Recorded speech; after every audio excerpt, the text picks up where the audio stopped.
देखो, electron, proton, neutron इनकी discovery करवा दी, ठीक है। रेडियो एक्टिविटी के बारे में थोड़ी सी चीजें, अल्फा, बीटा, गामा, ठीक है, इनके बारे में बता दिया आपको। तो अब अपन जो एटॉमिक मॉडल्स है ना, उनके बारे में बात करेंगे। जैसे जे थॉमसन का मॉडल है, ठीक है, रदरफोर्ड का मॉडल है, रदरफोर्ड का एक्सपेरिमेंट क्या था, अल्फा स्कैटरिंग एक्सपेरिमेंट, इन सभी के बारे में चर्चा करने वाले हैं। तो एटॉमिक मॉडल्स की बात करते हैं, तो सबसे पहला मॉडल आता है जे थॉमसन का। तो टॉपिक डालो J Thomson, J Thomson model. J Thomson के मॉडल को ही प्लम पुडिंग मॉडल बोला जाता है।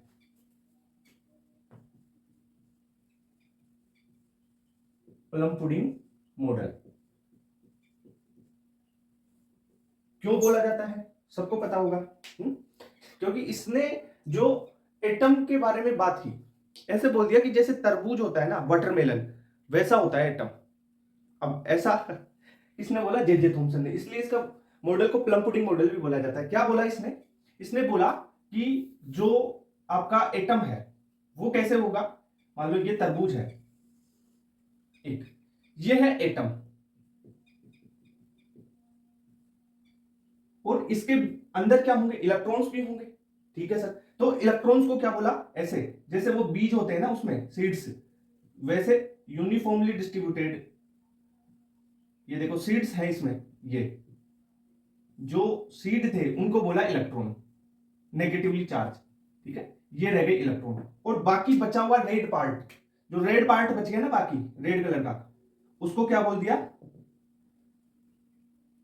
जो रेड पार्ट बचा उसे पॉजिटिव चार्ज प्रोटॉन के रूप में बोला, ठीक है। इसने बोला कि ये पॉजिटिव चार्ज है, इसमें यूनिफॉर्मली डिस्ट्रीब्यूटेड है, पहली बात।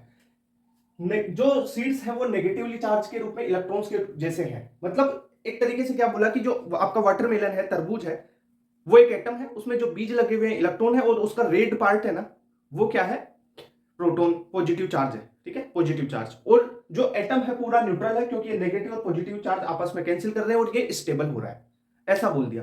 पर ये किस हद तक सही होगा भाई, इलेक्ट्रॉन ऐसे थोड़े डिस्ट्रीब्यूटेड रहते हैं, और पॉजिटिव चार्ज यूनिफॉर्मली डिस्ट्रीब्यूटेड बता दिया उसने सारे में, ऐसा नहीं होता है। तो अपन इसके लिए पॉइंट लिखे, जे थॉमसन ने क्या बोला कि जो एटम है वो स्फेरिकल शेप में होगा,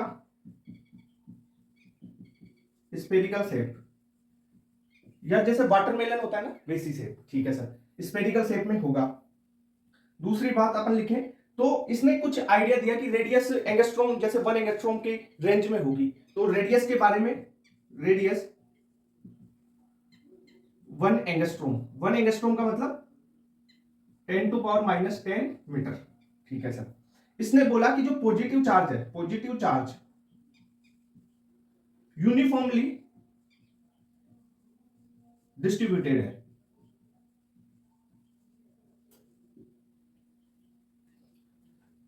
पॉजिटिव चार्ज ये यूनिफॉर्मली डिस्ट्रीब्यूटेड है। और ये जो आपके यहां पे दिख रहे हैं ना, ये इलेक्ट्रॉन्स, ये इलेक्ट्रॉन्स इस तरीके से अरेंज है, जो इस पॉजिटिव चार्ज और के साथ मिलके इसको न्यूट्रल बना रहे हैं एटम को। यानी बोल दिया कि जो एटम है, एटम न्यूट्रल है।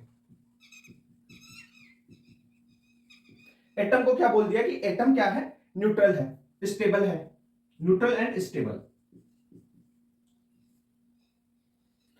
स्टेबल क्यों हुआ, क्योंकि न्यूट्रल हो गया, इस ऐसा बताया। पर एक्चुअल में स्टेबिलिटी के बारे में कुछ नहीं बोला। स्टेबल अपन बोल रहे हैं कि कैसे बोला इसने, किस तरीके से बोल पाया ये कि जो इलेक्ट्रॉन है और पॉजिटिव, जो पॉजिटिव चार्ज है, दोनों आपस में न्यूट्रल हो गए तो स्टेबल, ऐसा कुछ था। पर ये स्टेबिलिटी के बारे में नहीं बता पाए, ऐसा चीज स्टेबल थोड़े होगा।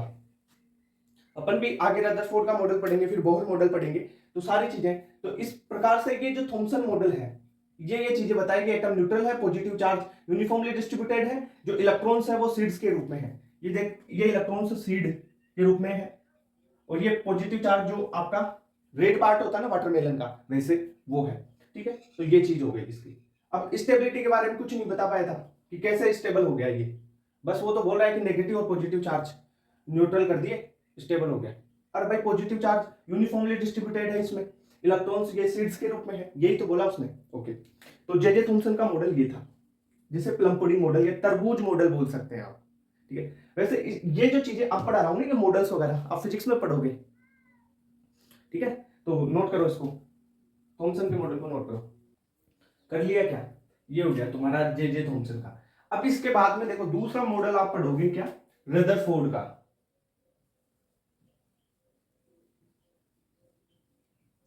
रदरफोर्ड का मॉडल लिख देते हैं।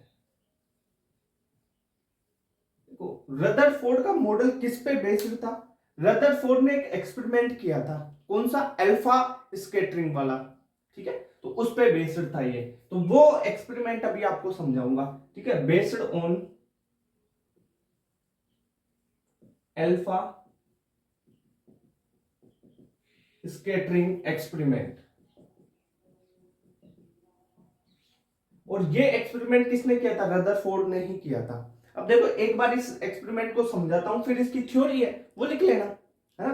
देखो इसने क्या किया, एक अल्फा, देखो अल्फा का सोर्स, अल्फा पार्टिकल क्या है पहले तो ये बताओ। आपको चीज बताई हुई है कि डबली आयनाइज्ड हीलियम एटम को, ठीक है, इसने डबली आयनाइज्ड हीलियम एटम लिया, यानी अल्फा क्या है? अल्फा चीज क्या है? He2+, यही तो है, ठीक है, डबली आयनाइज्ड हीलियम एटम, ऐसे बोल दूं वही बात है। गोल्ड फॉइल लिया, पहली बात, गोल्ड फॉइल को अपन क्या कर सकते हैं कि बहुत थिन 100 नैनोमीटर्स की उसकी शीट बना सकते हैं, बहुत थिन शीट बना सकते हैं, ठीक, इसलिए इसको यूज किया। इसने क्या किया, देखो ऐसा सेटअप था इसका, इसने लिया ये गोल्ड फॉइल, ठीक है, गोल्ड की फॉइल बना ली, चारों तरफ कवर किया, और कवर करके इसने क्या किया, ऐसे कवर कर दिया ना, फिर इस पे एक फ्लोरोसेंट स्क्रीन लगा दी, मतलब जेडएनएस, जो भाई कोई चीज इस पे टकराएगी ना तो वो चमके। ये मैंने जेडएनएस की, उसने जेडएनएस की स्क्रीन लगा दी, फ्लोरोसेंट या फास्फोफ्लोरोसेंट, ठीक है। यहां से निकल रहे हैं आपके पास अल्फा पार्टिकल्स, अल्फा पार्टिकल का सोर्स ले लिया। अल्फा पार्टिकल क्या है? He2+, अल्फा पार्टिकल, ठीक है, अल्फा पार्टिकल निकल रहे हैं, बीच में रख दी इसने क्या? Gold foil. एक्सपेरिमेंट देखो कैसा क्या किया इसने, यहां से अल्फा पार्टिकल्स जा रहे हैं, ये अल्फा पार्टिकल जाएंगे, देखो मैं बनाता हूं, यहां से जा रहे हैं, निकलेंगे ऐसे अल्फा पार्टिकल्स जाएंगे, तो मैक्सिमम जो अल्फा पार्टिकल्स थे ना वो सीधे निकल गए बिना डिफ्लेक्ट किए। मैक्सिमम अल्फा पार्टिकल्स बिना डिफ्लेक्ट किए सीधे निकल गए, पहली बात। दूसरी बात, कुछ अल्फा पार्टिकल्स ऐसे थे जो कुछ एंगल पे, कुछ अल्फा पार्टिकल्स थोड़े एंगल पे डिफ्लेक्ट हुए, जैसे ऐसे डिफ्लेक्ट हो गए मैं बोल दूं, पर लगभग 20,000 में से एक पार्टिकल, लगभग 20,000 अल्फा में पार्टिकल्स में से एक पार्टिकल अपने जैसे जिस पाथ पे गया वापस उसी पाथ पे आ गया, मतलब अपना पाथ उसने क्या कर लिया? रिट्रेस कर लिया। समझ रहे हो बात? ये गोल्ड फॉइल है, इसको लिख लो गोल्ड फॉइल, गोल्ड फॉइल, ये गोल्ड फॉइल है। अल्फा पार्टिकल आए, मैक्सिमम अल्फा पार्टिकल क्या हुए? बिना किसी डिफ्लेक्शन के इस पे जेडएनएस पे आए, और यहां पे टकराने के बाद आपको पता चलेगा भाई ये फ्लोरोसेंट स्क्रीन है जेडएनएस की, यहां पे टकराएगा कोई पार्टिकल तो पता तो चलेगा, लाइटिंग होगी, ठीक है, ओके सर। तो इस एक्सपेरिमेंट से उसने कुछ चीजें निकाली कि सर ये गोल्ड फॉइल रख रहा हूं मैं, अल्फा पार्टिकल्स आ रहे हैं इस पे, मैक्सिमम पार्टिकल्स सीधा जा रहे हैं, मतलब जो एटम है, देखो यहां पे बना के बताता हूं कुछ चीज, मैक्सिमम पार्टिकल्स बिना किसी डिफ्लेक्शन के सीधे निकल रहे हैं, मतलब क्या हुआ भाई, जो आपका एटम है, देखो एटम, ये है एटम, मैक्सिमम पार्टिकल सीधे निकल जा रहे हैं ऐसे, ये देखो इधर से आए और उधर गए, ऐसे कैसे, बिना किसी डिफ्लेक्शन के, यानी एटम का मैक्सिमम पार्ट खाली है, एम्प्टी है, कुछ थोड़े एंगल से डिफ्लेक्ट हुए और लगभग 20,000 में से 20,000 अल्फा पार्टिकल्स में से एक पार्टिकल वापस टकरा के आ गया। यानी पार्टिकल टकराया क्यों होगा, देखो पॉजिटिव चार्ज होगा, अल्फा पार्टिकल पे भी तो चार्ज पॉजिटिव है, पॉजिटिव पॉजिटिव रिपेल करेंगे। अगर यहां पे पॉजिटिव है, ये आ रहा है अल्फा पार्टिकल, तो ये इससे टकराएगा और वापस आ जाएगा। यानी 20,000 में से एक पार्टिकल वापस आ रहा है, तो इसका मतलब जो यहाँ पे न्यूक्लियस है वो भी बहुत छोटा है, यानी ये न्यूक्लियस है वो भी बहुत छोटा पार्ट में है, ठीक है, बाकी एटम खाली है। ये चीज थोड़ी निकल के आई इससे, है ना। तो अब मैं आपको जो ये एक्सपेरिमेंट था अल्फा स्कैटरिंग एक्सपेरिमेंट, देखो रदरफोर्ड मॉडल को अब आपको देखो समझा तो दिया। अब इसकी थ्योरेटिकल पॉइंट्स है ना, क्या क्या है, एटम के बारे में अब क्या बोल दिया इसने, इसके जो पोस्टुलेट्स हैं वो क्या है, वो सारे लिखवाता हूं, है ना। समझने की बात है कि ये डायग्राम नोट कर लो आप, ठीक है। अल्फा स्कैटरिंग एक्सपेरिमेंट ऐसा था, क्या क्या यूज किया था, अल्फा पार्टिकल हीलियम 2+ होता है, गोल्ड फॉइल यूज की इसने, स्क्रीन लगा दी जेडएनएस की फ्लोरोसेंट की, अल्फा पार्टिकल यहां से आएंगे, यहां पे टकराएंगे तो आपको चमक उत्पन्न होती हुई दिखेगी, ठीक है। ओके सर, तो इसको आप नोट करो एक बार, इस डायग्राम को बना लो हल्का सा, ऐसे थोड़ा सा तरीके से बना लो।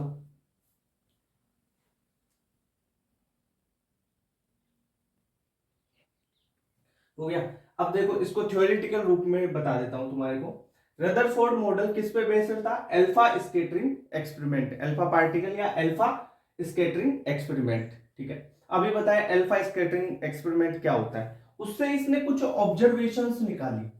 क्या ऑब्जर्वेशंस निकाली, मैंने बोल के भी बता दिया आपको कि most of alpha particle pass through the gold foil undeflected, सीधे निकल गए। दूसरा, small fraction of alpha particle was deflected by small angle, यानी कुछ पार्टिकल्स, थोड़े बहुत पार्टिकल्स कुछ एंगल पे डिफ्लेक्ट हो गए। 20,000 में से एक पार्टिकल अपना पाथ क्या करेगा, रिट्रेस करेगा, ये चीजें बताई उसने। अब देखो ये तो थे उसके ऑब्जर्वेशंस, उसके बाद में ऑब्जर्वेशंस को देखते हुए उसने पोस्टुलेट्स भी दिए कुछ, ठीक है सर।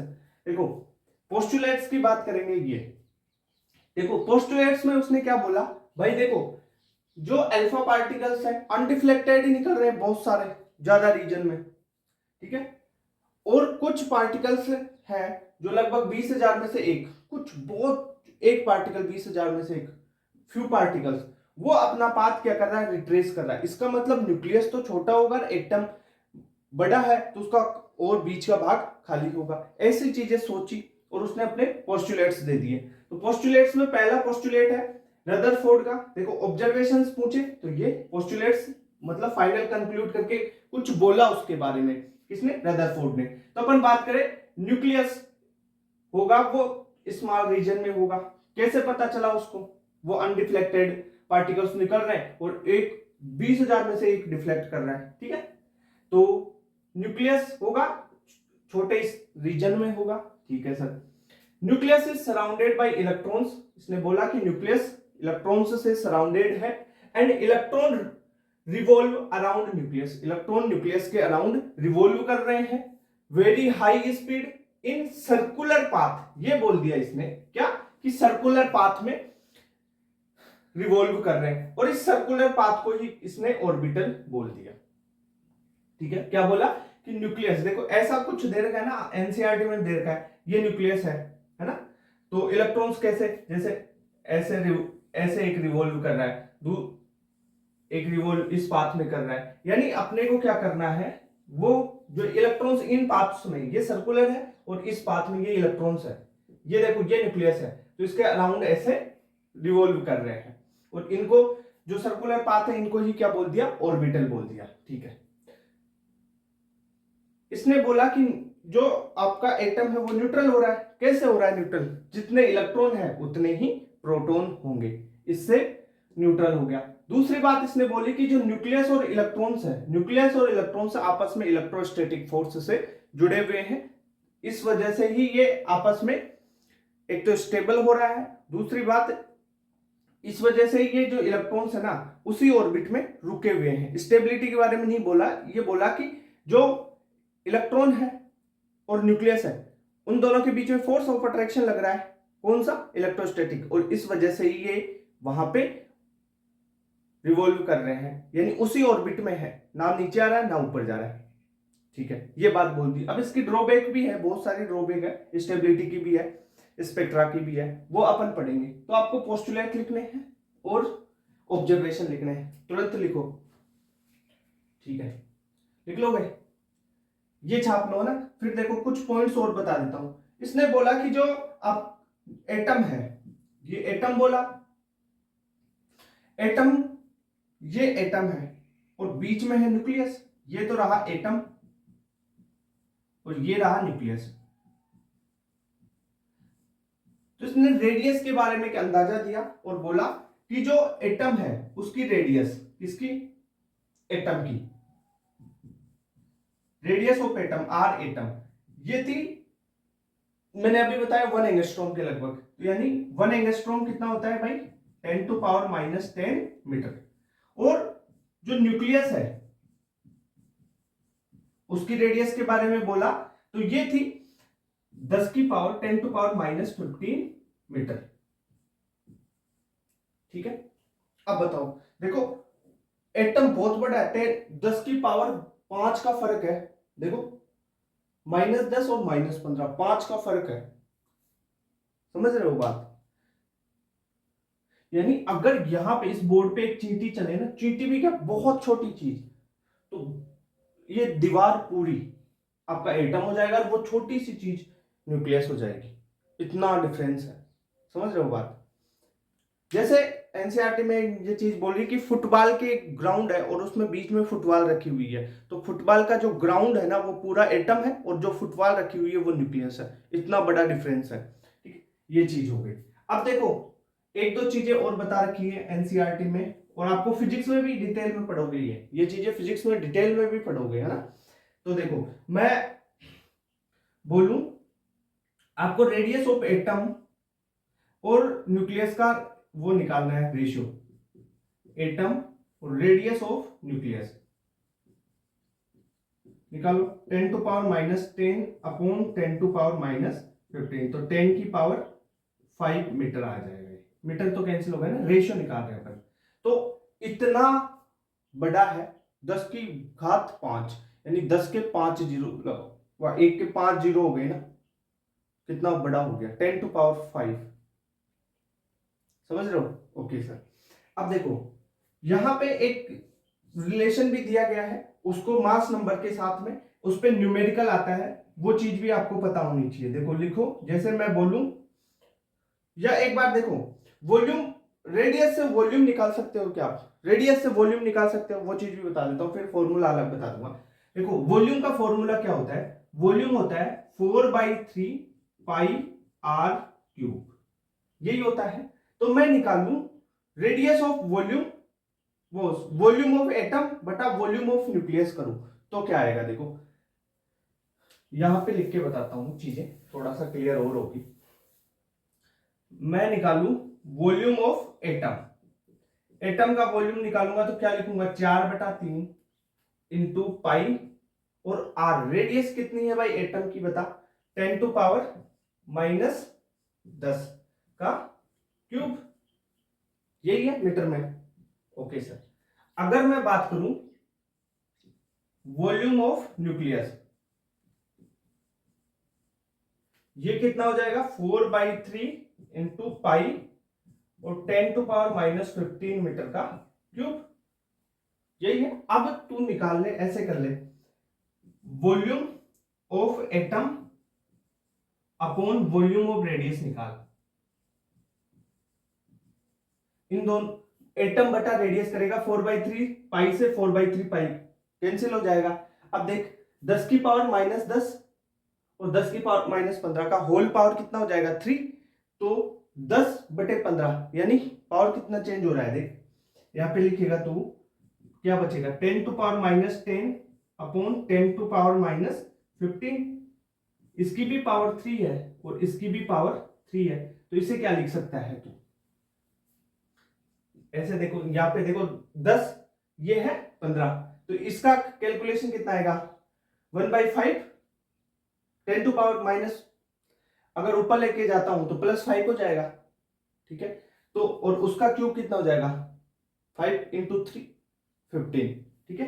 क्यूब का मतलब मल्टीप्लाई करेगा तू, वो सिंपल फिजिक्स के लॉ भी नहीं पढ़ा क्या, बेसिक मैथ यार, मजे ले रहा है। तो ये कितना आ जाएगा, 10 टू पावर 15 मीटर। मीटर क्यों आएगा, उसमें है ना अपन रेशियो ले रहे हैं तो यूनिट नहीं आएगी ना, तो इतना निकल के आ जाएगा ये वॉल्यूम ऑफ एटम बटा वॉल्यूम ऑफ रेडियस, ये चीज है। अब इसको नोट करो एक बार, फिर एक चीज और बताता हूं तुम्हारे को, इसको नोट करो। ये नोट कर लिया होगा ना, ये तो यहां से यहां तक करो, फिर ये कर लो, पोस्टुलेट ऑफ रदरफोर्ड कर लो, सारे कर लिया।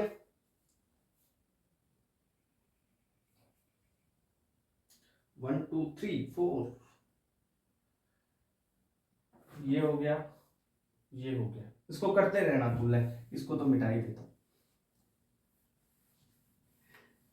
अरे कर लेना ना, ब्रेक लेके कर लेना, अब पूरा थोड़ी मिटा है उसको। अब जिसको वो पूरा नहीं लिखा अभी तक, लिखते रहो लिखते रहो, धीरे धीरे धीरे धीरे। अब देख, मैं बात करता हूं रेडियस ऑफ न्यूक्लियस की, और एटम, चलो एक बार एटम की देख लेते हैं ना, रेडियस ऑफ न्यूक्लियस की बात करता हूं। वो डायरेक्टली प्रोपोर्शनल होती है मास नंबर की पावर 1/3 के, ठीक है। और अभी एक चीज बताए, इससे क्या कंक्लूड निकाल सकता है तू, अभी 10 की पावर माइनस, ये 10 की पावर 15 निकाल दिया, तो इससे ये बोल सकता है कि volume of atom is equal to 10 to power 15 volume of nucleus, ठीक है। हर चीज एक बार ड्राइव करके बतानी पड़ेगी। रेडियस न्यूक्लियस की जो मास नंबर के 1/3 पावर के प्रोपोर्शनल होती है, तो मैं बोल सकता हूं ये न्यूक्लियस की रेडियस है, ये प्रोपोर्शनल है मास नंबर ए के 1/3। तो अगर इस प्रोपोर्शनल कांस्टेंट को उठाता हूं तो क्या लिखूंगा, आर इज इक्वल टू, यहां पे लिख देता हूं मान लो आर नोट, ए नोट या आर नोट मान लो, आर नोट। अब ये आर नोट क्या है इसकी बात करते हैं, ये कांस्टेंट है, इसकी वैल्यू कितनी होती है उसकी बात करेंगे, आर नोट ए की पावर 1/3, और आर नोट की वैल्यू कितनी होती है 1.33 इंटू 10 टू पावर -15 मीटर, यानी फर्मी की रेंज में चलेगी। ये चीज याद हो गई क्या, ये न्यूमेरिकल पोर्शन आता है यहां से, है ना, तो इसको नोट कर लो, ये चीज नोट करो भाई, काम की है। न्यूमेरिकल आएगा, फिजिक्स में भी भर भर के न्यूमेरिकल आते हैं इस जगह से। अब इसमें एक चेंज ये कर लेना, एक तू ऐसे कर सकता है ना, रेडियस दे रखी है, अब तू वॉल्यूम भी निकाल सकता है, वॉल्यूम का फॉर्मूला बता रहा, तो उससे वॉल्यूम में भी कन्वर्ट कर सकता है चीजें। अब ये बताना ऐसी कौन सी फिजिकल क्वांटिटी यहाँ पे रखूं, वॉल्यूम या कौन सी रखूं, डेंसिटी रखूं या वॉल्यूम रखूं, क्या रखूं जिसपे मास नंबर डिपेंड ना हो, यानी मास नंबर की 1/3 पावर ना आए। एक बार बताना, सोचना थोड़ा सा, नोट कर लिया।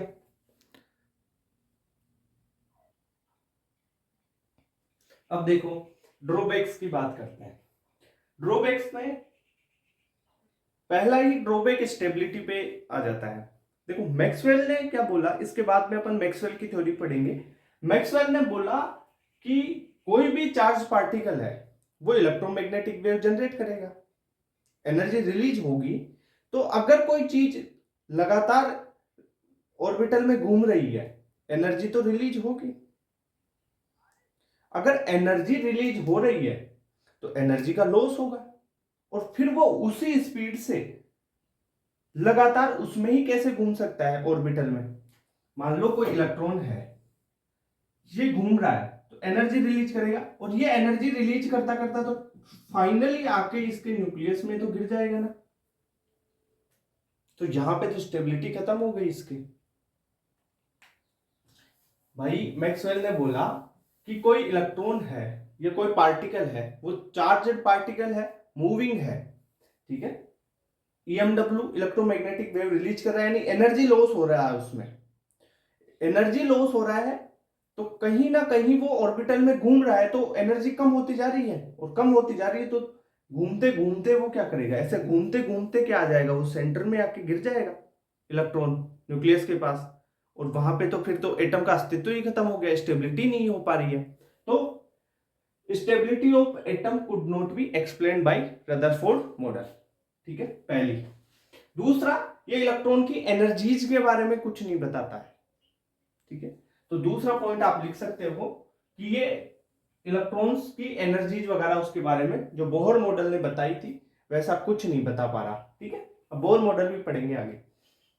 तीसरी बात, देखो रदरफोर्ड क्या बोलता है कि जो हाइड्रोजन स्पेक्ट्रा है ना वो कंटिन्यूअस होगा, रदरफोर्ड बोलता है, पर ऐसा नहीं मिला, बाद में देखा तो ये डिसकंटिन्यूअस मिला हाइड्रोजन स्पेक्ट्रम, तो यानी hydrogen spectra should be continuous according to Rutherford, but it is found to be discontinuous. तो ये तीनों इसकी ड्रॉबैक्स है, कभी भी आ सकती है क्वेश्चन में, ड्रॉबैक्स ही टपकती है। अब जैसे नीट 2025 में ड्रॉबैक डाल्टन की थ्योरी की टपकी थी, किस पे लागू नहीं हो रही है, ठीक है। हाँ, तो कहीं इस पे से आ गया तो पढ़ लेना भाई, थ्योरेटिकल सारी चीजें एनसीईआरटी की कवर करवा रहा हूं मैं, है ना। अब देखते हैं इसी पे एक डिस्टेंस ऑफ क्लोजेस्ट अप्रोच बची हुई है, वो भी करवाता हूं। जैसे देखो एक चीज बताता हूं, यहां पे देखो ये है न्यूक्लियस, ये है एटम, और ये पॉजिटिव चार्ज है आपका न्यूक्लियस इसका। कोई पार्टिकल मैं यहां से लेके आता हूं, पॉजिटिव मान लो अल्फा पार्टिकल लाता हूं मैं यहां से, अल्फा रे डालता हूं या अल्फा पार्टिकल्स लाता हूं, ठीक। ये पार्टिकल आएगा, आ रहा है,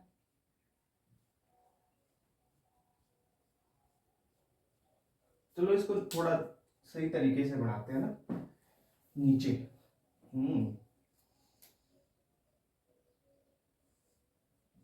ये अल्फा पार्टिकल है, ये एटम है आपका, ये एटम का न्यूक्लियस है, ये अल्फा पार्टिकल इसके पास में आना चाह रहा है, आ रहा है। अब मान लो इतनी दूर आके ये रुक जाएगा, क्यों रुक रहा है, इतनी दूर आ रहा है, ये प्लस चार्ज है, ये भी प्लस चार्ज है, प्लस प्लस आपस में एक दूसरे को क्या कर रहे हैं, रिपेल कर रहे हैं, तो ये यहां तक ही आने देगा, इसके बाद में इसको वापस घुमा देगा, ठीक है, भेज देगा रिपेल करके। तो जो ये दूरी आई है, मान लो ये यहां तक घूमा और यहां से इसको क्या किया, यहां तक आया, और फिर अल्फा पार्टिकल आ रहा है यहां तक पॉजिटिव चार्ज, ये भी पॉजिटिव, आपस में रिपेल करेंगे और वापस इसको भेज देंगे, ठीक है। तो ये क्या है, वापस चला गया इधर, यानी रिपेल कर दिया, मोड़ दिया। अब ये इस दूरी तक आ पाया न्यूक्लियस, और ये जो बीच की दूरी है ना जहां तक अल्फा पार्टिकल आया है वो है डिस्टेंस ऑफ क्लोजेस्ट अप्रोच, ठीक है। तो यहां पे लिखता हूं मैं, टॉपिक डालो डिस्टेंस ऑफ क्लोजेस्ट अप्रोच,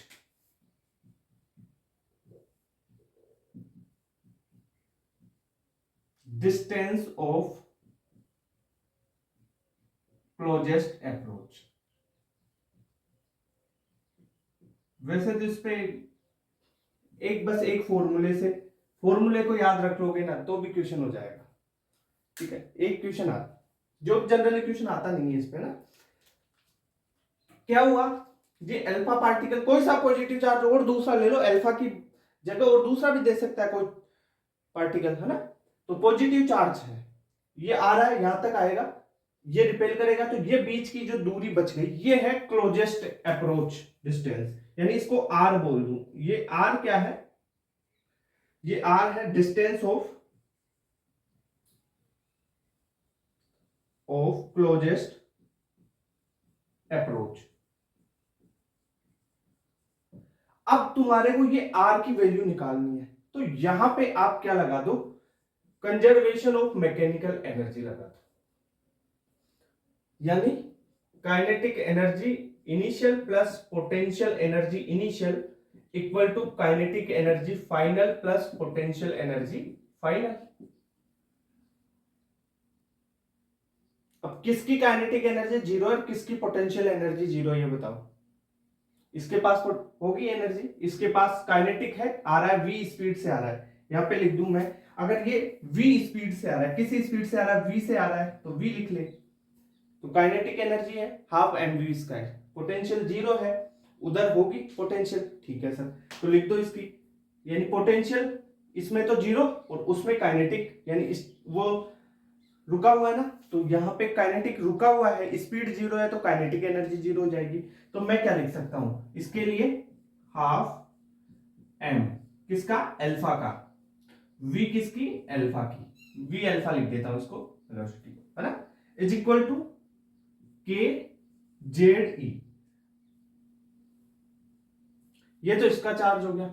अब यहां पे इसके लिए ये फोर्स क्या लगा रहा है, कितना फोर्स लगा रहा है, इलेक्ट्रोस्टैटिक्स में देख लो भाई, इलेक्ट्रोस्टैटिक्स नहीं पढ़ा क्या, उस तरीके से कर लो इसको, तरीका बहुत से तरीके हैं भाई एनर्जी निकालने के, तो इलेक्ट्रोस्टैटिक्स में क्या पढ़ा है, के Q1 Q2 upon R square वाला, ठीक है, तो देख इसका चार्ज है 2e, He प्लस है ना, 2 प्लस, 2 इलेक्ट्रॉन के बराबर, इसका चार्ज E होगा, तो क्या हो जाएगा, जेड ई मान ले जो भी है ना, इंटू 2e, जेड ई लिख ले, ओके, अपॉन आर। अब देख फोर्स की बात नहीं कर रहा, अगर फोर्स की करता, और अब आर स्क्वायर फोर्स में जाता है, कुलाम का ये नहीं पढ़ा क्या, फोर्स क्या होता है, के Q1 Q2 upon R square, तो एनर्जी क्या हो जाएगी भाई, के Q1 Q2 अपॉन आर,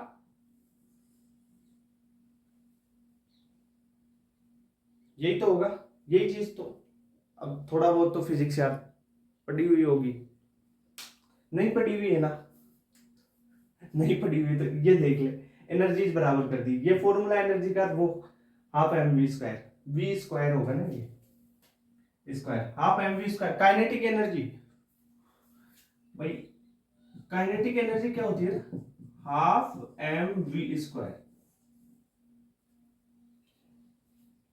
यहां से v निकाल ले, तो या r निकाल लेते हैं यहां से, ये r क्या है, ये भाई ये r ही तो है, ये यहां पे आके रुक गया 2e, ये r है, इन दोनों के बीच में कितनी एनर्जी लग रही है, फिर वही तो निकाली, अरे ये क्या है, यहाँ पे ये 2e है ना, यहाँ पे आ गया, ये जेड ही है, दोनों के बीच में दूरी है, कैपिटल आर लिख दूं, कंफ्यूज हो रहा है तो कैपिटल आर है।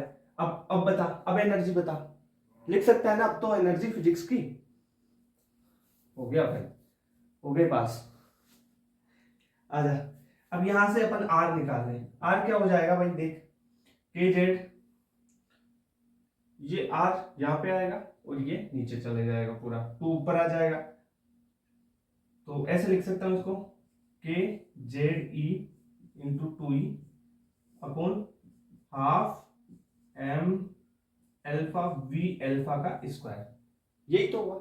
अब इस हाफ में 2 ऊपर भेज दो, तो ये क्या हो जाएगा,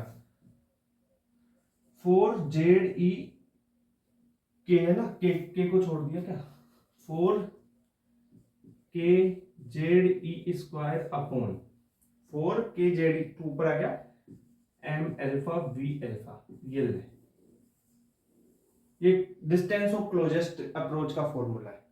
अब ये 2e लिखा है ना, इसकी जगह यहां पे अगर प्रोटॉन दे दे तो तू क्या करेगा भाई, मेरे को बता, प्रोटॉन का चार्ज E लिखना है फिर, है, ये तो भाई helium, doubly ionized helium, electron proton charge तो सेम होता है, पॉजिटिव और नेगेटिव का ही तो डिफरेंस होता है ना, हाँ,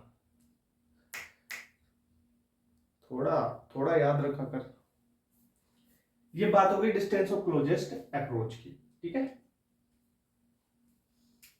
लिखो तुरंत लिख लो, फिर आगे और देखते हैं इसको, कुछ थ्योरेटिकल पॉइंट भी बताऊं क्या इसके, चल लिखवा देता हूं,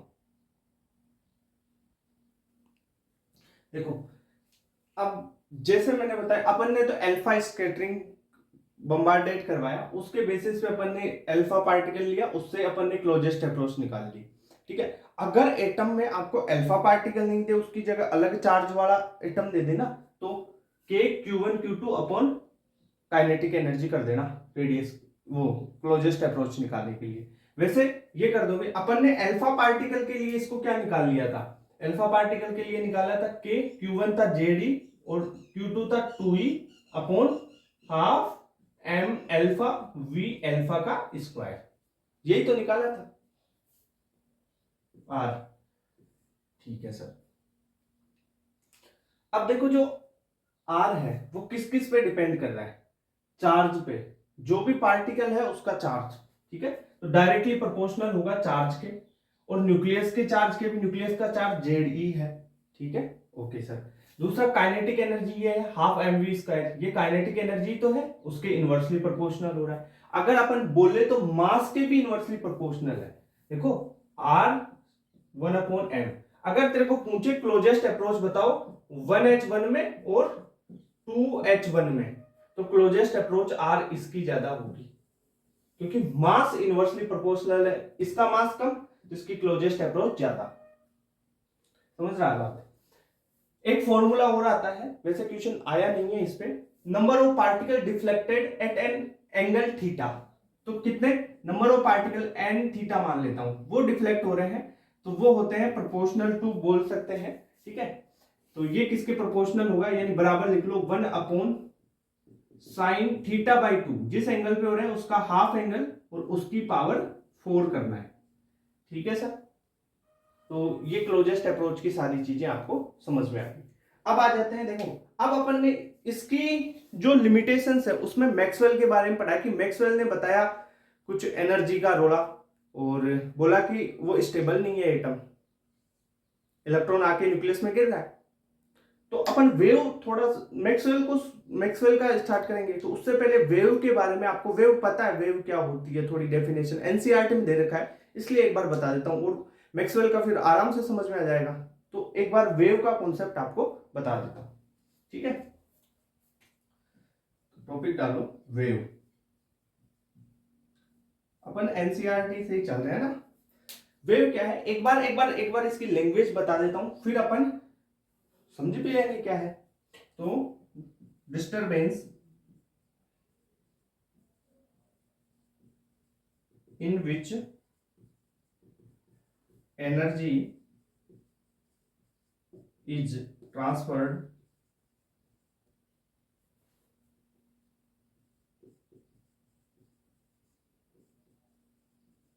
from one point to another point, one पे आ जाएगा, विदाउट ट्रांसफर ऑफ मैटर।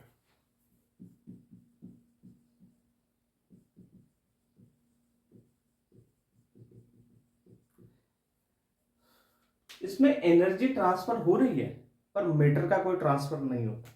आप देखो फिजिक्स में वेव के बारे में बहुत डिटेल से 2 चैप्टर आपकी, ठीक है, वहां पे पढ़ोगे वेव के बारे में ना। अभी यहाँ पे थोड़ा एक बार समझ लो, एनर्जी ट्रांसफर हो रही है इसमें, पर मैटर का ट्रांसफर नहीं हो रहा, ये आपकी वेव। अब इसमें आपको कुछ चीजें पता होनी चाहिए, जैसे ये क्या है, तो इसको थोड़ा जूम करके बड़ा ही बना देते हैं ना, फिर चीजें और क्लियर हो जाएगी।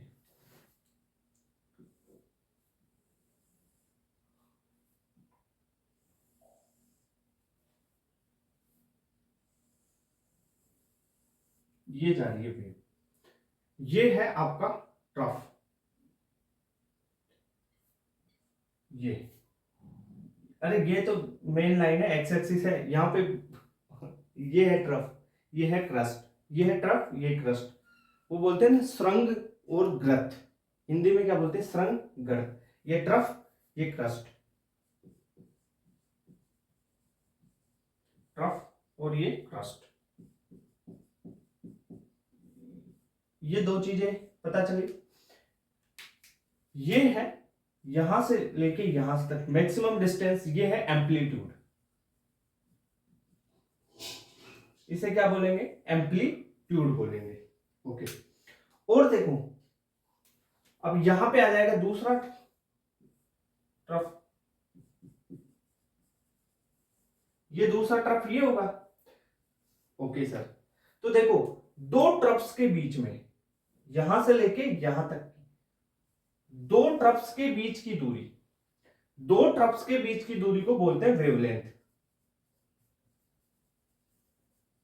या ऐसे भी बोल सकते हो कि दो क्रस्ट के बीच की दूरी, ये क्रस्ट है, दो क्रस्ट के बीच की दूरी यहां से यहां तक, ये भी वेवलेंथ है।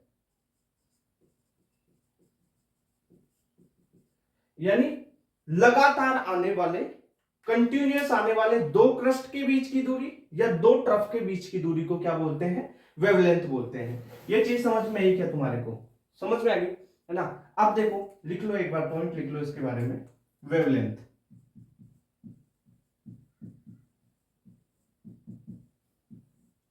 Wavelength distance between two conjugative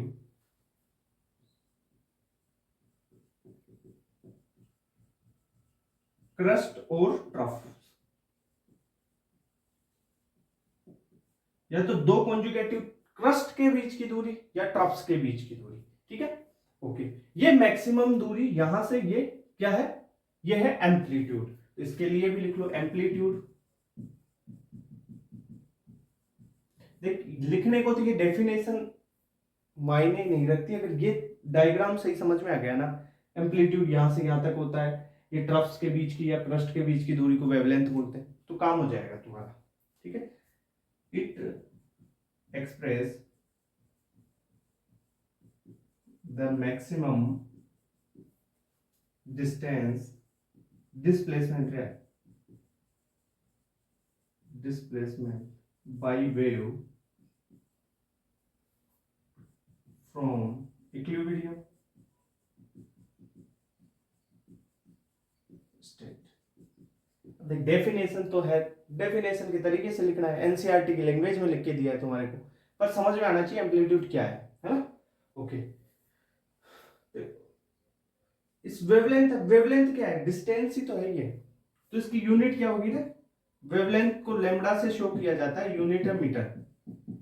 ठीक है, या इसको एंगस्ट्रॉम में भी माप लेते हैं, मीटर एंगस्ट्रॉम, किस में भी मापो वेवलेंथ को। ठीक है, फ्रीक्वेंसी, नंबर ऑफ वेव्स, उसकी बात करते हैं, पर जो टाइम है पर यूनिट टाइम में, जितने भी सेकंड में लो तो सेकंड में, मिनट में लो तो मिनट में, वो निकल जाएगी।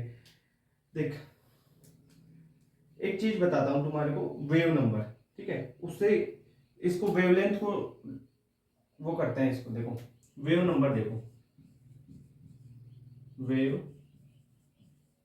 नंबर, वेव नंबर होता है reciprocal of wavelength, reciprocal of wavelength. ये होता है, ये है आपका वेव नंबर, ये होगा 1/λ। लैम्बडा क्या है? वेवलेंथ है, और ये क्या है? वेव नंबर है। ठीक है, वेव नंबर और लैम्बडा क्या है? वेवलेंथ। अरे यार ये छोटी छोटी चीजें फटाफट कर लो काम, कहीं पे मान लो अटक रहे हो तो, वरना यार लिखने की जरूरत भी नहीं है, इन चीजों को तो आती है तुम्हारे को। ठीक है, वेव की वेलोसिटी क्या होती है? एल लैम्बडा, ये भी कर सकते हो। चलो ये नोट करो, फिर बताता हूं तुम्हारा। हो गया? अब फ्रीक्वेंसी, अरे यार छोटी सी चीज है फ्रीक्वेंसी, तो चल लिख ही देता हूं, कोई मानोगे नहीं। फ्रीक्वेंसी, फ्रीक्वेंसी क्या होगी? फ्रीक्वेंसी में मैं बोल सकता हूं कि नंबर ऑफ वेव पर सेकेंड, ऐसे निकाल सकते हो। ठीक है, ये हो गया। अब देखो एक फॉर्मूला बता देता हूं तुम्हारे को, वेलोसिटी और इसमें लेमडा में, है ना? लेमडा क्या है? वेवलेंथ है। तो velocity is equal to frequency into lambda, ये होता है। v क्या है? वेलोसिटी, f है फ्रीक्वेंसी, फ्रीक्वेंसी को न्यू से भी डिनोट कर सकते हैं, न्यू, और न्यू बार होता है वेव नंबर। ठीक है, और लेमडा क्या है? वेवलेंथ। ये सिंपल सा एक फॉर्मूला है, देख लो, है ना। ओके, अब देखो, अब मैं स्टार्ट कर रहा हूं मैक्सवेल वाला कॉन्सेप्ट, ठीक है। तो इसको नोट कर लो, ये चीज, फिर सारे को मिटा दूंगा मैं एक साथ ही। देखो, वेव समझ लिया आपने, रदरफोर्ड का मॉडल कंप्लीट हो गया, रदरफोर्ड का मॉडल डिस्कार्ड कर दिया गया। उसके बाद में अपन देखते हैं वेव थ्योरी किसकी, मैक्सवेल की। मैक्सवेल ने जो रदरफोर्ड का मॉडल डिस्कार्ड किया, उसमें एक लिमिटेशन बताई रदरफोर्ड की कि इलेक्ट्रॉन जाके इलेक्ट्रॉन एनर्जी एमिट करता है इलेक्ट्रोमैग्नेटिक वेव के रूप में, और वो क्या है कि न्यूक्लियस में गिर जाएगा तो उसकी स्टेबिलिटी नहीं होगी एटम की। तो उसके बारे में फिर आगे अपन पढ़ेंगे मैक्सवेल का। भाई वहां पे लिमिटेशन बता दे तो इसे पूछेंगे भाई तू बता, तू क्या समझता है इसके बारे में, तो वो है रदरफोर्ड का डिस्कार्ड कर दिया। अब देखते हैं मैक्सवेल की वेव थ्योरी, है ना, इलेक्ट्रोमैग्नेटिक वेव थ्योरी। जो मैक्सवेल था ना, इसने क्या बोला, देखो अपने, देखो तुम फिजिक्स में भी पढ़ते हो, है ना, जो फर्स्ट चैप्टर है तुम्हारा 12th का फिजिक्स का, उसमें ये पढ़ते हो ना कि अगर चार्ज मान लो रेस्ट में है तो इलेक्ट्रिक फील्ड बनाता है, चार्ज अगर मूविंग हो रहा है तो इलेक्ट्रिक फील्ड और मैग्नेटिक फील्ड दोनों बनाता है, अगर चार्ज एक्सिलरेटेड है तो इलेक्ट्रिक फील्ड, मैग्नेटिक फील्ड और ईएमडब्ल्यू जनरेट करता है ना, ये चीज पढ़े होंगे। तो ये मैक्सवेल क्या बोलता है कि electrically charge particles moves under acceleration, तो इलेक्ट्रिक फील्ड और मैग्नेटिक फील्ड साथ में ईएमडब्ल्यू फॉर्म होगा, तो इलेक्ट्रिक फील्ड और मैग्नेटिक फील्ड प्रोड्यूस हुआ और ट्रांसमिट होंगे, ठीक है। और ये फील्ड किसके रूप में ट्रांसमिट होते हैं, वेव के रूप में, और इसे ही इलेक्ट्रोमैग्नेटिक वेव या इलेक्ट्रोमैग्नेटिक रेडिएशन बोलते हैं। देखो जनरली इसने क्या बोला, देखो वेव थ्योरी के रूप में ये मैंने बना दी, ये एक्स एक्सिस पे ले ली, ये एक्स एक्सिस यानी वेव प्रोपोगेशन की डायरेक्शन, यानी इस डायरेक्शन में चल रही है वेव, ये है वेव प्रोपोगेशन की डायरेक्शन। अब मैं क्या करता हूं, इसने क्या किया, मान लो इलेक्ट्रिक फील्ड लिया, तो इलेक्ट्रिक फील्ड अगर ऐसा चला, ठीक है, ये इलेक्ट्रिक फील्ड की डायरेक्शन ली इसने, तो इलेक्ट्रिक फील्ड और जो वेव प्रोपोगेशन है वो दोनों आपस में परपेंडिकुलर होंगे 90 डिग्री पर, ठीक है। अगर यहां पे मैं बात करूं, अगर इसके साथ में, ये इलेक्ट्रिक फील्ड के साथ में अगर मैं मैग्नेटिक फील्ड भी ले लूं, ठीक है, अगर मैं मैग्नेटिक फील्ड लूं यहां से, मान लो ये मैग्नेटिक फील्ड है, तो मैग्नेटिक फील्ड इसके क्या होगी, इन दोनों के परपेंडिकुलर होगी। अगर मान लो ऐसे लिया मैंने, देखो जैसे, एक बार इसको सिंपल तरीके से बोलता हूं मैं, ये है वेव ऑफ प्रोपोगेशन, तो डायरेक्शन ऑफ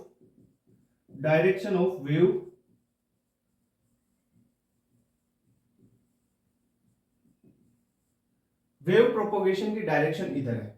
मान लो इलेक्ट्रिक फील्ड इधर लिया, तो जो मैग्नेटिक फील्ड होगा वो इधर होगा, बी का मतलब है मैग्नेटिक फील्ड, यानी E perpendicular B, perpendicular direction of wave propagation,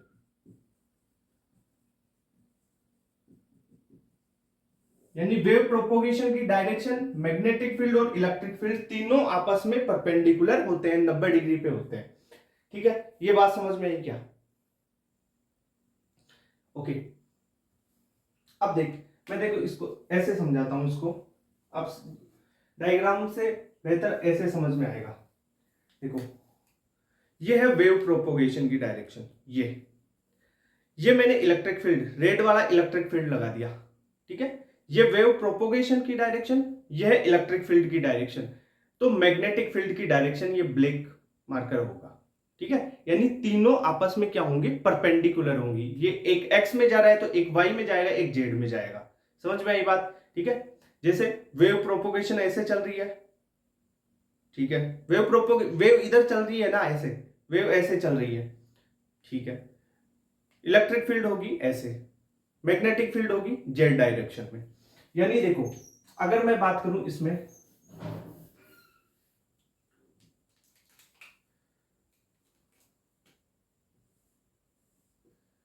ये है डायरेक्शन ऑफ वेव प्रोपोगेशन, इस डायरेक्शन में जा रही है, इस डायरेक्शन में, एक्स में, ठीक है। अपन ने लिया जो इलेक्ट्रिक फील्ड है, देखो इसको ऐसे बना देता हूं मैं, थोड़ा सा और करो यार, इसका डायरेक्शन ये बढ़ती ही नहीं है, मेरे से करता रहता हूं, कोशिश करते रहता हूं इसमें। ये इलेक्ट्रिक फील्ड जा रहा है, मान लो इस डायरेक्शन में इलेक्ट्रिक फील्ड जा रहा है तुम्हारा, ये वाई डायरेक्शन में जा रहा है, तो आगे अगर मैं मैग्नेटिक फील्ड बनाऊं, ठीक है, मैग्नेटिक फील्ड बनाऊं तो ऐसे बनाऊंगा, फिर ये मैग्नेटिक फील्ड ऐसे चलेगा, यानी ये तुम्हारा मैग्नेटिक फील्ड होगा। अगर ये इलेक्ट्रिक फील्ड है तो ये मैग्नेटिक फील्ड होगा, और ये वेव ऑफ प्रोपोगेशन जाएगी। अरे ये ऊपर नीचे नहीं है, ये जेड एक्सिस में है भाई, ये वाई एक्सिस में तो ये जेड में ऐसे है, देख इसको समझ कैसे, वेव प्रोपोगेशन ऐसे हो रही है, ये ऊपर है इलेक्ट्रिक फील्ड, तो ये मैग्नेटिक फील्ड कहां है, ये तुम्हारी तरफ है ऐसे आगे, समझ में आई बात।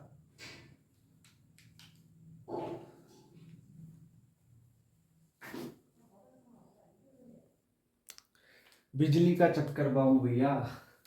अब देख, मैंने बोल रहा था तेरे को, क्या समझा रहा था, अगर देख डायरेक्शन ऑफ प्रोपोगेशन ऐसे है, तो इलेक्ट्रिक फील्ड ऐसे होगी और मैग्नेटिक फील्ड ऐसे होगी, यानी तीनों आपस में परपेंडिकुलर होगी। ये चीज समझ में आई क्या। अब इसमें आपको देखना है कि इलेक्ट्रिक फील्ड, मैग्नेटिक फील्ड और डायरेक्शन ऑफ प्रोपोगेशन आपस में क्या है, परपेंडिकुलर है। तो मैक्सवेल ने ये चीज बोली, ठीक है। दूसरी बात, जो इलेक्ट्रोमैग्नेटिक वेव है वो एनर्जी किस फॉर्म में रेडिएंट करती है, वो वेव के फॉर्म में जाती है, ठीक है, वेव के फॉर्म में अपन ने देख ली। अगर जो इलेक्ट्रोमैग्नेटिक वेव है ये ट्रेवल्स करेगी वैक्यूम में, तो स्पीड ऑफ लाइट से चलेगी, ठीक है। वेव, इलेक्ट्रोमैग्नेटिक वेव अगर वैक्यूम में ट्रेवल कर रही है तो ये किससे, speed of light, speed of light कितनी है, 3 × 10⁸ मीटर पर सेकेंड, ठीक है, उससे ये ट्रेवल करेगी। इलेक्ट्रोमैग्नेटिक वेव को प्रोपोगेशन यानी उसको चलने के लिए, उसको ट्रेवल करने के लिए, कहीं पे जाने के लिए मीडियम रिक्वायर्ड नहीं होता है, ठीक है, मीडियम की जरूरत नहीं है। बिना मीडियम यानी वैक्यूम में भी चल सकती है, तो बिना मीडियम वही है बात, ठीक है, okay sir. Electric field, magnetic field and wave of propagation की जो डायरेक्शन है वो तीनों आपस में परपेंडिकुलर होती है, ये बात समझ में आई। एक फॉर्मूला है C बराबर F लैम्बडा, वही है इसकी, अगर भाई किससे, वैक्यूम में वेलोसिटी इतनी है, कितनी है, 3 × 10⁸। मैंने एक फॉर्मूला बताया था तुम्हारे को, क्या, velocity is equal to F lambda. अब वेलोसिटी यहाँ पे वैक्यूम में बात करें तो इलेक्ट्रोमैग्नेटिक वेव की वेलोसिटी कितनी है, सी क्या है, स्पीड ऑफ लाइट, यानी 3 × 10⁸ मीटर पर सेकेंड। क्लियर बात, इतनी बात समझ में आ गई। इससे ग्राफ भी बना सकते हो आप, किस किस के बीच में, लो जैसे अपन फ्रीक्वेंसी और लेमडा के बीच में ग्राफ बनाए, ये ले, ये मैंने फ्रीक्वेंसी ले ली, ये लेमडा, लेमडा क्या है, वेवलेंथ है, फ्रीक्वेंसी और लेमडा देखो बराबर सी क्या है, कांस्टेंट है, तो एफ इनवर्सली प्रोपोर्शनल टू क्या हो जाएगा, लेमडा, ऐसा ही तो हो गया। तो ये ग्राफ बन गया एफ और लेमडा में।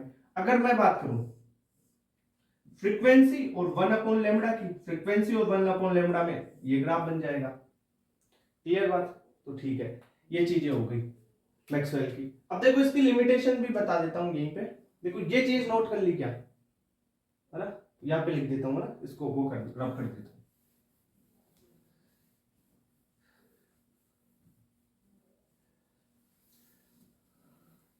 देखो ये जो वेव, इसने क्या बोला, मैक्सवेल ने बोला वेव नेचर है, इलेक्ट्रॉन जा रहा है, वेव नेचर की तरीके से हो रहा है इसमें काम, किसमें, मैक्सवेल ने बोला। अब जहां पे पार्टिकल वाली चीज लग जाएगी तो वेव नेचर वाली चीज का वो लिमिटेशन हो गया ना, तो ये अपन बोल सकते हैं क्या कि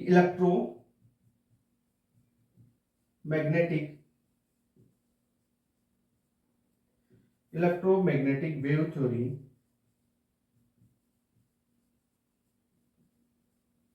कैन नॉट या कांट एक्सप्लेन किस किस को एक्सप्लेन नहीं कर सकती है, उसमें अपन पहला देखे ब्लैक बॉडी रेडिएशन। भाई जो पार्टिकल नेचर चल रहा है ना उस पर फिर ये काम नहीं कर पाएगी, ठीक है। पहला है क्या, ब्लैक बॉडी रेडिएशन।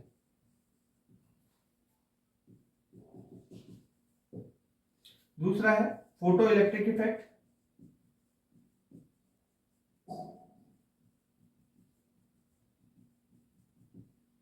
तीसरा है line spectra of atom with special reference of hydrogen. ठीक है, इनको ये क्या कर रही है, जो ईएम वेव थ्योरी है मैक्सवेल की वो एक्सप्लेन नहीं कर पा रही है, यानी इनको एक्सप्लेन नहीं करती है। क्वेश्चन आ जाएगा जैसे डाल्टन की थ्योरी किसको एक्सप्लेन नहीं करती, वैसे इलेक्ट्रोमैग्नेटिक वेव थ्योरी किसको एक्सप्लेन नहीं करती, क्वेश्चन बन सकता है। ठीक है, तो ये भी ध्यान रखना है। अब इलेक्ट्रोमैग्नेटिक जो स्पेक्ट्रा है वो पता है क्या,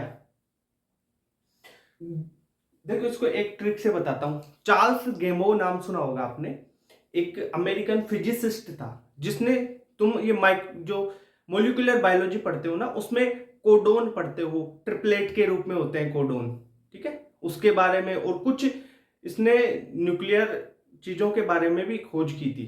ठीक है, न्यूक्लियर बम वगैरह, इसमें कुछ योगदान था इसका, न्यूक्लियर फिजिक्स में थोड़ा बहुत काम किया था जॉर्ज गेमो ने। आपकी एनसीईआरटी में भी दे रखा है, किसमें, मोलिकुलर बायोलॉजी में, इसने कोडोन के बारे में खोज की। कोडोन ट्रिपलेट होते हैं, है ना, ऐसा कुछ।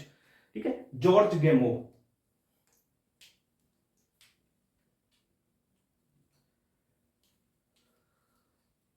तो उस ट्रिक से बताऊंगा इसको, यानी सी जी फिर एक्सयूवी, जॉर्ज गेमो के साथ एक्सयूवी गाड़ी, इन माई रेंज, ऐसे कल। ठीक है, बनाओ देखें, इसको नोट कर लिया।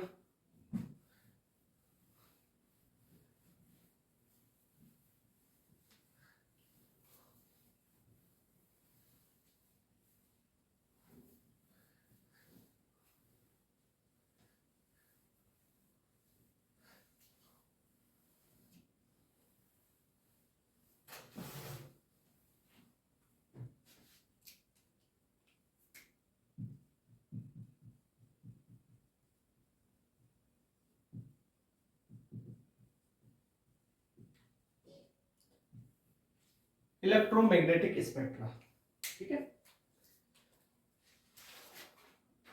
आप ऐसे याद रख सकते हो। जॉर्ज गेमो, उसको सी जी से बना लो, है ना, जॉर्ज गेमो को क्या लिख दो, सी जी, गेमो सी जी के रूप में, या जे से मत याद रखना, सी जी, सी याद रखना, ठीक है। किस गेमो ने क्या बताया, कोडोन के बारे में बताया था, एनसीईआरटी मोलिकुलर बायोलॉजी में अच्छा क्वेश्चन बनता है। एक फिजिसिस्ट था ये जॉर्ज गेमो, ठीक है, इसने कोडोन के बारे में बताया था। किसके बारे में, कोडोन के बारे में बताया। जॉर्ज गेमो के पास क्या था, एक्सयूवी, एक्सयूवी, ठीक है, इन माई रेंज, एक्सयूवी इन माई रेंज, जॉर्ज गेमो के पास एक्सयूवी थी जो उसकी मेरी रेंज में है, ऐसे याद रख सकते हो। तो सी का मतलब कॉस्मिक रे,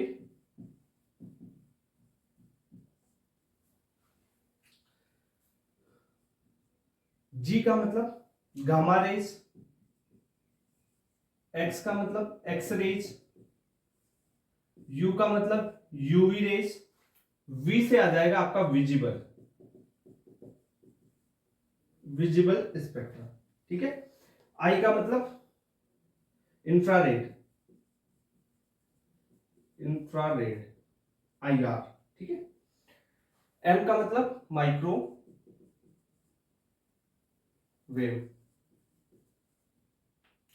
रेडियो वेव।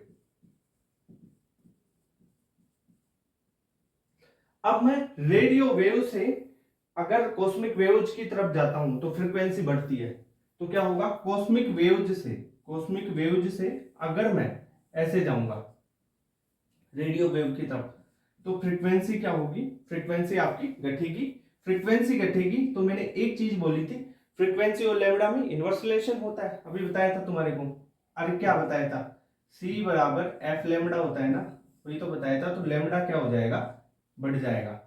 ठीक है, ओके सर। विजिबल में, विजिबल रीजन में आपको अगर देखो तो क्या होता है, विब्ग्योर होता है, वोयलेट, इंडिगो, ब्लू, ग्रीन, ठीक है, येलो, ऑरेंज, रेड। तो इसमें भी वही चलेगा। वोयलेट से रेड की तरफ जाओगे तो फ्रीक्वेंसी क्या होगी, घटेगी, वोयलेट से रेड की तरफ और लैम्डा बढ़ेगा। तो ये चीज आपको इलेक्ट्रोमैग्नेटिक जो स्पेक्ट्रा है उसमें याद रखनी है।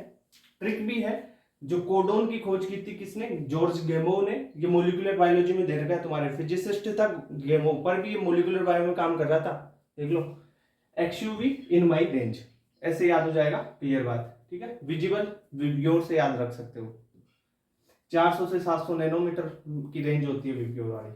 ओके, अब इसके बाद में जो प्लांक है, प्लैंक की, मैक्स प्लैंक, उसकी क्वांटम थ्योरी की बात करते हैं। ठीक है, तो इलेक्ट्रोमैग्नेटिक वेव ये नोट करो।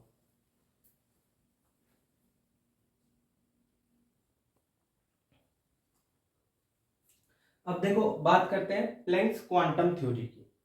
जो प्लैंक था ना, उसने क्या किया, उसने बोला कि अगर कोई एनर्जी आ रही है, इमिट हो रही है, रेडिएट हो रही है, तो वो कुछ क्वांटा के रूप में, डिस्क्रीट यूनिट्स के रूप में होगी।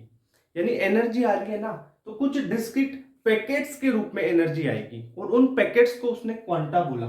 ठीक है, पैकेट्स ऑफ एनर्जी। ठीक है, और इन पैकेट्स को बोला क्वांटा। जनरली क्वांटा क्या होता है, अगर लाइट के रूप में देखें अपन, तो जो फोटोन होता है ना, उसे जनरली अपन क्वांटा बोला।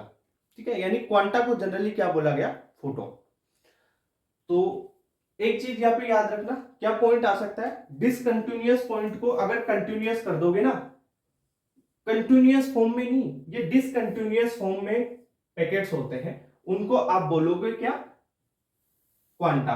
यहां पे कंटिन्यूअस आ गया तो स्टेटमेंट गलत हो जाएगी। ठीक है, तो द रेडिएंट एनर्जी इमिटेड और absorb by a body is discontinuous in form of discrete packets of energy.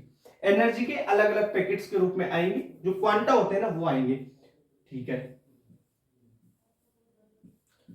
और इनको क्या बोला जाता है, फोटोन बोला जाएगा। जो स्मॉलेस्ट पार्टिकल, भाई लाइट में अपन फोटोन बोलते हैं ना, फिजिक्स में पढ़ोगे आप फोटोन के बारे में। ठीक है, तो फोटोन के रूप में होते हैं, और डिसकंटिन्यूअस और डिस्क्रीट्स होते हैं। ठीक है, डिस्क्रीट होंगे और डिसकंटिन्यूअस होंगे, ये बात हो गई। ठीक है, इसके इससे फॉर्मूला क्या, प्लैंक कांस्टेंट का जो है वो भी आता है। प्लैंक कांस्टेंट क्या है, तो E बराबर hc अपॉन लेमडा होता है। यहां पे H क्या है, H है प्लैंक कांस्टेंट।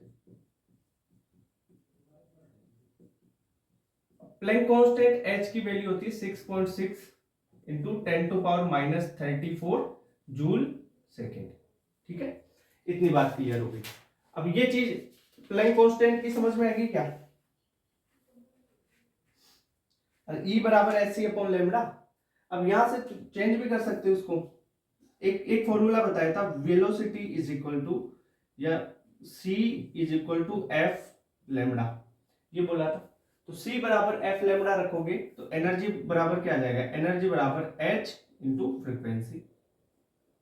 भाई c की जगह ये f रखोगे तो लेमडा से लेमडा कट जाएगा और f बच जाएगा, तो c बराबर hf। देखो इसके ग्राफ भी इंपॉर्टेंट है, आ सकते हैं। अगर मैं e और फ्रीक्वेंसी में ग्राफ खींचूं तो क्या होगा, E और फ्रीक्वेंसी ये रहा, बताओ। E और F डायरेक्टली प्रोपोर्शनल है, तो स्ट्रेट लाइन ग्राफ हो जाएगा। अब देख, E और लैम्बडा में ग्राफ प्लॉट करता हूं मैं, क्या होगा, अब बताओ। E और लैम्बडा में, E है लैम्बडा, E और लैम्बडा क्या है, इनवर्सली प्रोपोर्शनल। तो क्या रिलेशन होता है, E inversely proportional to lambda. देखो E इनवर्सली प्रोपोर्शनल है, ये बन गया ग्राफ। ठीक है, अगर मैं बात करूं E और वेव नंबर में, एनर्जी एंड वेव नंबर ये हो गया न्यू बार, ये है वेव नंबर। बनाओ देखें, एनर्जी और वेव नंबर में देख कैसे बनेगा। मैंने बोला था तुम्हारे को, ये है वेव नंबर, वेव नंबर क्या होता है 1/λ, यानी रेसिप्रोकल ऑफ लैम्डा। तो एनर्जी क्या हो जाएगी, energy directly proportional to wave number. देख समझ में, तो ये एनर्जी डायरेक्टली प्रोपोर्शनल का ग्राफ बन गया, हो गया। अगर आपके पास n फोटॉन्स आए तो यहां पे लिख लो 4 n फोटॉन्स, n फोटॉन्स आ जाए तो क्या हो जाएगा, E बराबर NHF या E बराबर NHC अपॉन लैम्डा। ठीक है, एनर्जी क्वांटाइज है, n बराबर 1 2 3 4 5 6, ये ध्यान रखना। n बराबर क्या, फोटॉन्स के नंबर 1 2 1 आएगा, 2 आएगा, 3 आएगा, आधा थोड़े आ सकता नहीं है ना। डिसकंटिन्यूअस और डिस्क्रीट पैकेट्स बोला है, डिस्क्रीट पैकेट्स। ठीक है, तो ये प्लैंक कांस्टेंट की वैल्यू पता चल गई, ये चीज हो गया। अब देखो एक टाइप का क्वेश्चन आता है एनर्जी कंजर्वेशन के जैसे, जैसे वहां पे आपको एक की वेवलेंथ दे देगा, दूसरे की वेवलेंथ पूछेगा। ठीक है, वो चीजें अभी बताता हूं। देखो वो कॉन्सेप्ट आता है, उसमें क्वेश्चन भी करवाएंगे, अच्छा कॉन्सेप्ट है, एक बार इसको नोट करो, कर लिया? ठीक है,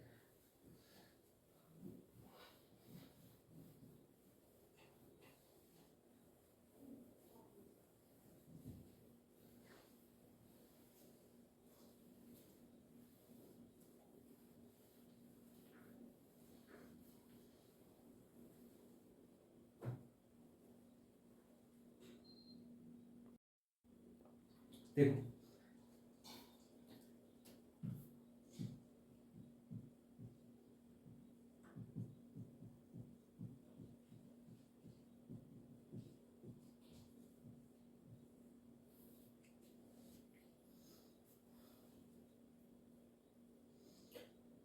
जैसे मैं बात करूं लैम्डा या फ्रीक्वेंसी के रूप में बात कर लेते हैं अपन, है ना। फ्रीक्वेंसी या लैम्डा के रूप में एक बॉडी है, न्यू 1 की फ्रीक्वेंसी आई, ठीक है, रिलीज हुई न्यू 2 और न्यू 3 से।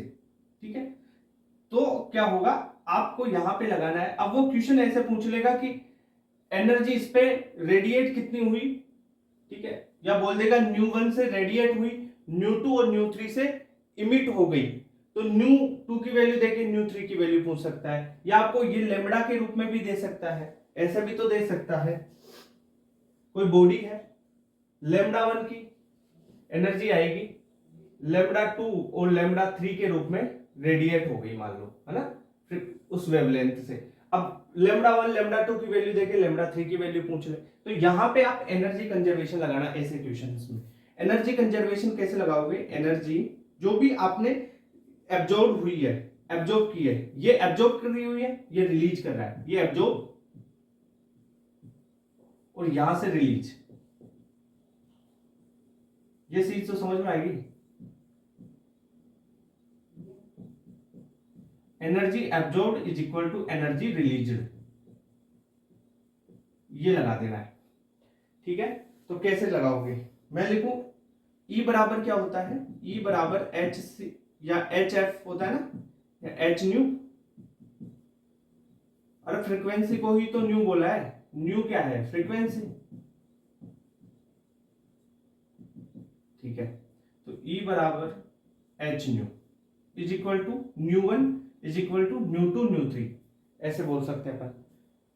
या इसको एच न्यू रख के इसको 1 और 2 दे दूं, इसको अगर मैंने दिया 1 2, इसको न्यू रख दिया, इसको लेमड़ा रख दिया, इसको लेमड़ा 1 लेमड़ा 2 दे देता हूं, ऐसे लेमड़ा 1 लेमड़ा 2, इससे याद करने में सहूलियत रहेगी। न्यू बराबर न्यू 1 प्लस न्यू 2, ये एच कैंसिल हो जाएगा, तो frequency is equal to nu 1 plus nu 2, यानी जो भी फ्रीक्वेंसी आई है, एब्जॉर्ब हुई है और रिलीज होगी, तो उसका योग कर देना है बस।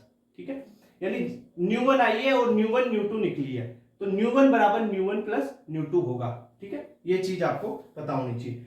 अब इसमें क्या करोगे, लेमड़ा 1 वेवलेंथ आई है, लेमड़ा 1 और लेमड़ा 2 रिलीज हुई है, तो अब क्या करोगे, इसमें ऐसा कर दो, इसमें भी अब लिख दो lambda is equal to lambda 1 plus lambda 2। क्या ये सही है, नहीं गलत है, ये बिल्कुल गलत है। चलना तेरे को एनर्जी कंजर्वेशन से ही है, लिखा लगाओ energy conservation, energy absorb is equal to energy released. Absorb कितनी हुई, लेमडा से एब्जॉर्ब हो रही है, तो एनर्जी क्या होती है, ई बराबर एच सी अपॉन लेमडा। तो लिख एच सी अपॉन लेमडा, ये वाला रिलीज हो रही है लेमडा 1 लेमडा 2, तो एनर्जी क्या होगी H C upon lambda 1 plus H C upon lambda 2। Clear बात। अब देख यहां पे एच सी से एच सी कैंसिल हो गया, तो 1 upon lambda is equal to 1 upon lambda 1 plus 1 upon lambda 2 होगा, ये ध्यान रखना। तो वेवलेंथ और फ्रीक्वेंसी में के क्वेश्चंस आए तो एनर्जी ऐसे कंजर्वेशन यानी रिलीज और एब्जॉर्ब वाले आए तो पूछ लेंगे ऐसे क्वेश्चंस, ठीक है। तो इसमें आपको ऐसे करना है, क्लियर बात। तो ये समझ में आ गया क्या। अब ड्यूअल नेचर ऑफ लाइट बचा हुआ है, वो कर लेंगे, और फिर आपका Bohr's model, photo electric effect वगैरह वो चीज करेंगे ना। तो इसको नोट करो, देखो क्वेश्चन आएंगे इस पे। अब देख क्वेश्चन में कैसे भी आ सकता है, सारे कॉन्सेप्ट बता दिए इसके, ये जेईई मेंस में पूछा हुआ है ना, नीट में पूछा हुआ है इस पे क्वेश्चन। अब वो बोले कि ये मान लो 750 नैनोमीटर की आ रही है, लेमडा 1 है 700 नैनोमीटर, आपको लेमडा 2 फाइंड आउट करनी है, निकाल लोगे 1 अपॉन लेमडा, कैसे निकालोगे 1 upon 750 is equal to 1 upon 700 plus 1 upon lambda 2, यहां से निकाल लोगे। समझ रहे हो बात। तो ऐसे आपको करना है, क्वेश्चन में आएगा। अब इसके लिए एब्जॉर्ब बोलेगा, ये रिलीज्ड है, ये एब्जॉर्ब हुई है, ये रिलीज्ड है, ये रिलीज के लिए इमिट भी बोल सकता है वो, ठीक है। तो ये बात हो गई, इसको नोट कर लो।